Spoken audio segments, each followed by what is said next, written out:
Hello, I'm Umbrasite, And Melodious Nocturne. and today we're going to be reading to you Upstairs. We want to make any guesses as to what's going to happen in this one? There's going to be a dead person. They're going to be upstairs, and it will be very awkward for all involved. There's going to be a monster upstairs who sounds like one of his relatives. Probably. Maybe. I hope not. When I was a child, my family moved to a big old two-floor house. There are commas that need to be in there. Separating some descriptors. Yeah, And really are. Even like my second grade self is just glaring at that. I know we like to mention this a lot, but grammar and proofreading are your friends. Because when you have something that's grammatically incorrect, or when you have long, Sentences. yeah, when you have like long sentences that are, there's a word I'm actually looking for that I can't think of. When you have like two sentences just smashed together. Run on. Yeah, when you have like long run-on sentences, it makes it hard to read. It really does. So, if you're ever wanting to write one of these or write in general, proofreading's your friend. You need to be sure that you're eloquent in your presentation, or we're all gonna think you're an idiot. And don't worry, guys. We're only saying this because we love you. That and because this is like 2 paragraphs long. And I don't know if we're going to have enough to break apart here. With big, empty rooms. Okay, they're using big too much. They used it twice and like, with only like 5 words between them. That's not good. Vocabulary. It's also your friend. There's this thing called a thesaurus. I know that's a big word. Oh my god, it's spreading. With big, empty rooms and creaking floorboards. Both my parents worked, so I was often alone when I came home from school.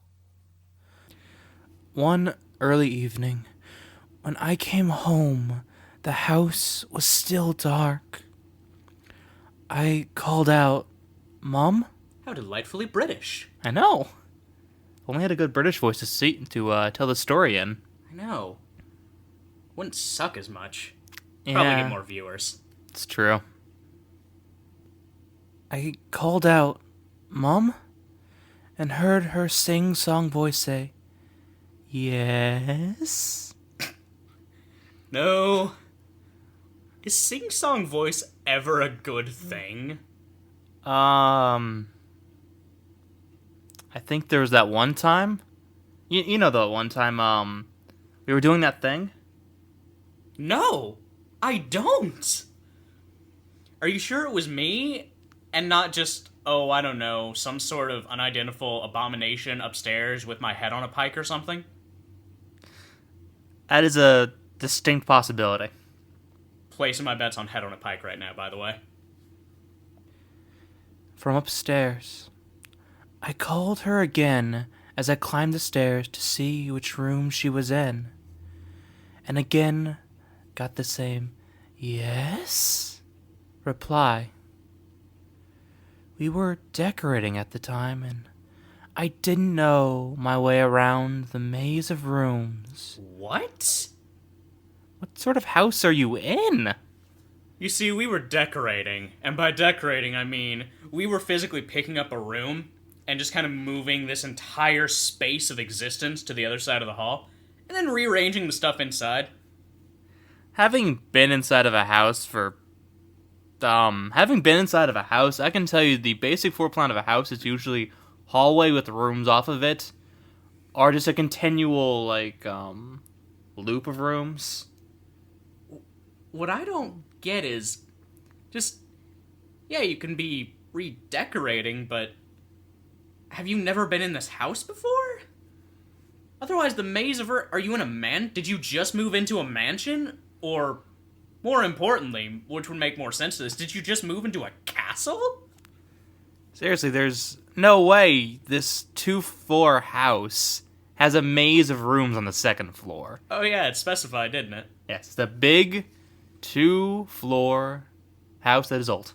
Oh no, this is the Winchester house. How the fuck did your parents purchase the Winchester house? Money would be my guess. Also a blood pact, because, ghosts and one. What the fuck? I'm lost in this house. This is the biggest 2-floor house ever. And its rooms are filled just above his head. I've been in mansions. I've been in palaces. I've been in castles. Brag about it. Yes. But back to my point, is those floor plans aren't really all that crazy. Because it's pretty much a hallway with rooms off of it. Except for some palaces, which are just a bunch of rooms connected together with doors that go between the rooms. Look, if you try hard enough, you can get lost anywhere, including in a straight line. Trust me, I know. It takes a lot of effort, but you can do it.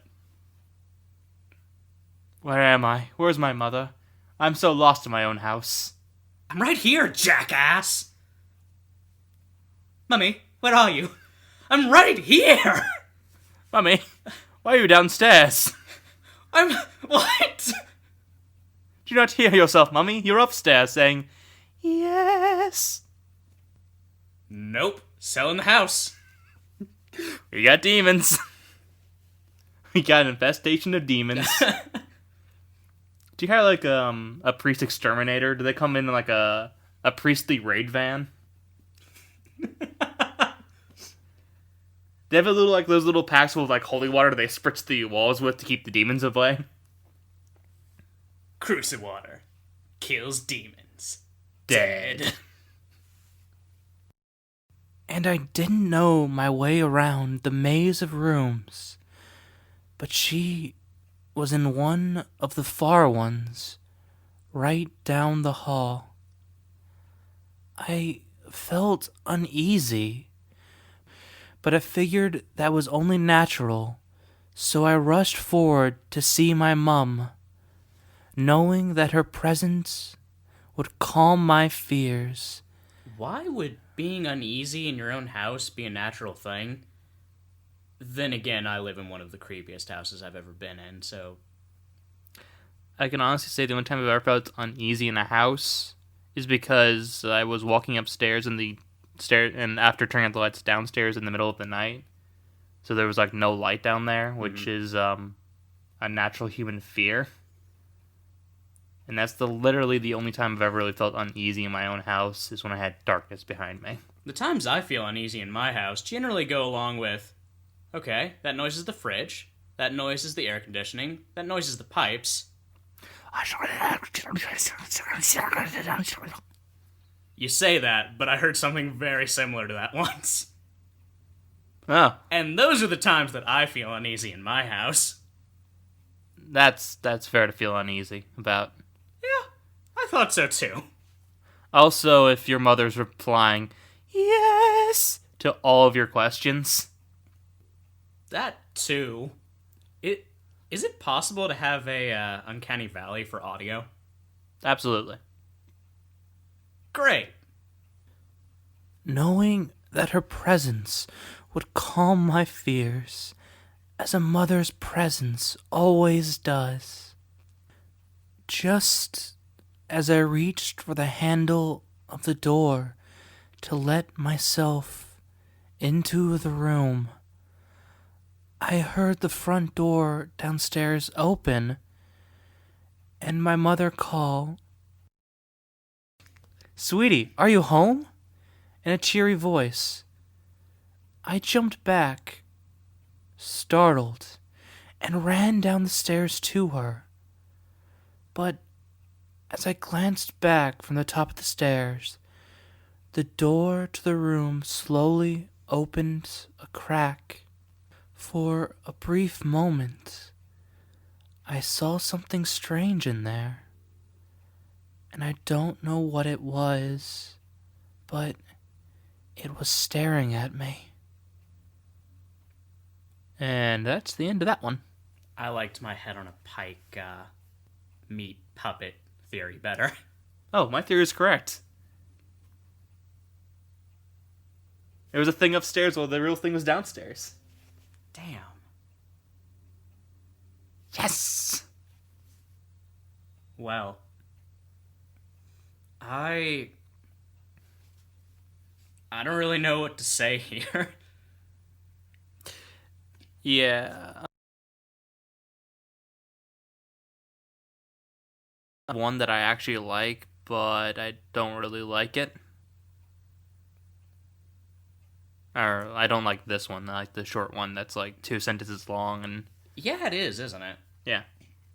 For reference, the thing we're referring to is a child hears her mother call from downstairs, and she starts to go downstairs when her mother stops her and says, "Don't go. I heard it too." It's kind of like that, but longer and not as creepy. Yeah. It's again one of those things where the reason why it works is the brevity of it, as opposed to this one where it just has extra details that I don't think really are necessary to it, like the trying to figure out what the mother is and the maze like upstairs. It's like it hasn't just enough detail to make it fall apart, in my opinion. Yeah. Like, this one either needed to be shorter, where it had less detail, like that 2-sentence one basically we just mentioned, or longer, so that it had more detail. Yeah, it's at a really weird point where it's not it's got enough that you can pick at, and that then the extra details don't really add anything to it, but it's just kind of missing a creepy factor. Also, going back to, I guess, pick on the grammar a little bit again briefly. I know we mentioned this already, obviously, but if you do have grammatical errors, like with the commas, for the love of God, don't have them all, like, in 2 sentences next to each other. Like, another creepypasta we read called It's Locked, which we both loved, and at the end acknowledged that, yeah, it had some grammatical errors, like, for instance, it didn't have commas in places where it should have. But to the best of my recollection, it doesn't have what this one has, where it's just like 2 straight sentences of, that has like 1 comma, and it needs to have like 7. Because sometimes you get people like us, where our minds kind of instantly go to, oh, there's supposed to be a comma there. Oh, well, whatever. And then 2 words later, oh, there's supposed to be a comma there. Oh, well, whatever. Oh, well, this is awkward. I'm glad we go to elementary school. Commas break down a sentence. It allows you to read it in sections to understand what each part of the sentence is going towards. It's the difference between let's eat, Grandpa, and let's eat, Grandpa. Yeah. And I know you probably don't enjoy the grammar lesson. You might, but probably not. You probably stopped watching by now. But, quite frankly, this thing is just so, at best, mediocre that I don't even have anything to say about it. Just critically. Other than the grammar and the stuff that we've already said. It's just, yeah, like Umbra mentioned, it's in like a really weird place lengthwise that if you want to have your work critiqued, it's really bad to be there lengthwise, because then there isn't really anything I can say. It's either, yeah, it's good, it has this, or it has this, or like we did here, yeah, it's bad. Why? Commas. And? That part's stupid. And commas. You have extraneous details you don't need. And I can't help you with anything else because it's just, it needs work and I don't even know where to begin.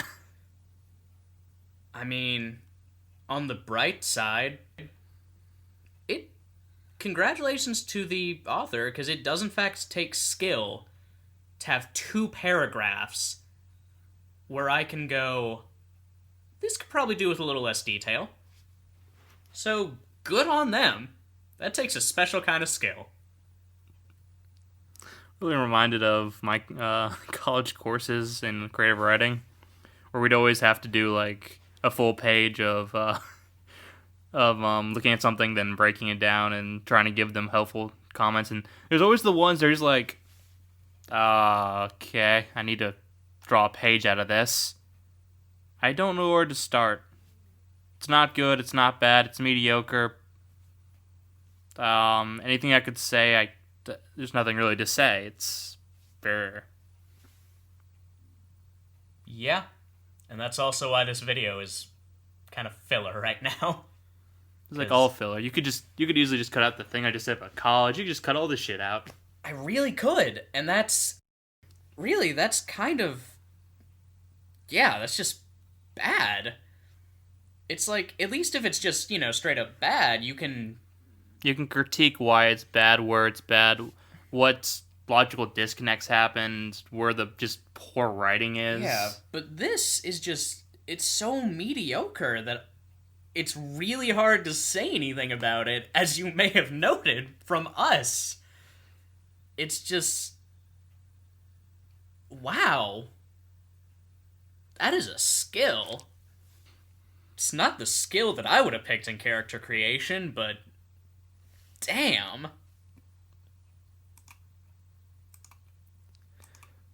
Well, I think we've long since passed the point where we had anything to say about this. Oh, totally.